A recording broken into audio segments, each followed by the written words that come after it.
Sa vie de retraité se passe entre ses petits-enfants et les voyages de plaisance. Madeleine Taureau, à la retraite depuis 2008, ne connaît pas l'ennui des journées sans travail. Quand tu es à la retraite, vraiment, c'est une bonne vie où on est tranquille. Je mets mon petit argent de côté. Allez, je paye. Quand on dit les billets sont moins chers, là, je me glisse dedans et je prends mon billet, je m'en vais. Une fonctionnaire retraitée infatigable. Cette mère de 6 enfants a bien un programme fixé qui lui permet de rompre avec la routine. Tu fais ton programme le matin, je dois aller payer mes factures, je dois aller faire ça, le lendemain encore. C'est un autre programme chez moi. Chaque jour, ça change. L'épanouissement après 30 ans de service, se lever de milliers de retraités de la fonction publique, ce désir d'épanouissement. Même dans la maladie, le service social de la Caisse générale de retraite des agents de l'État, SEGRAE, veut l'offrir à ses assurés à mobilité réduite. Nogbou Assoun était chauffeur au CHU de Trècheville lorsqu'il a été victime d'un accident vasculaire cérébral. Il était en fonction. Puis il a eu un AVC, 2016. Je me débrouille, je mets les enfants à l'école. Depuis ce temps, quand il a eu sa retraite dans sa maladie, à ce gars, je suis bien accueilli. On ne m'a pas négligé, on ne m'a pas balancé à gauche et à droite. Donc ils m'ont suivi jusqu'à aujourd'hui. Tous ces papiers sont sortis tranquillement. Pour la fête de fin d'année, Nogbou Assoun vient de recevoir à domicile ses derniers bulletins de pension.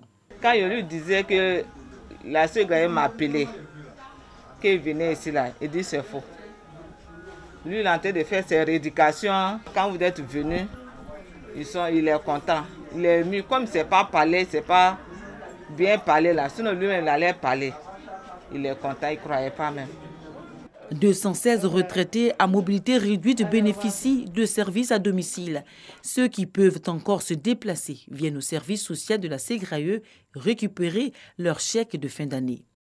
Nous avons à charge dans nos fichiers 216 personnes. Il y en a qui viennent vers nous spontanément, qui ont un problème soit d'administration ou de santé. Alors, ils viennent directement au service social et puis on les accompagne. On a coutume de dire la retraite avec vous, pour vous, et la vie aussi. On les met au dos. Parce que c'est ça. Baisse de revenus, fragilité du fait de l'âge. Les fonctionnaires retraités sont partagés entre joie de vivre et santé délicate. Dans cette fédération des associations de fonctionnaires et agents de l'État à la retraite, le terme retraité est banni, vu comme péjoratif, car la retraite n'est pas un mouroir. D'abord, la première pension, c'était difficile, mais quand on l'avait, à la fin du mois, on payait d'abord tous les fonctionnaires avant de penser à ceux qui étaient à la retraite.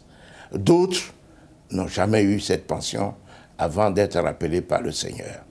C'est un mauvais souvenir aujourd'hui. Le gouvernement, avec la SEGRAE et les séminaires de réforme, nous avons réussi à faire en sorte que les nouveaux fonctionnaires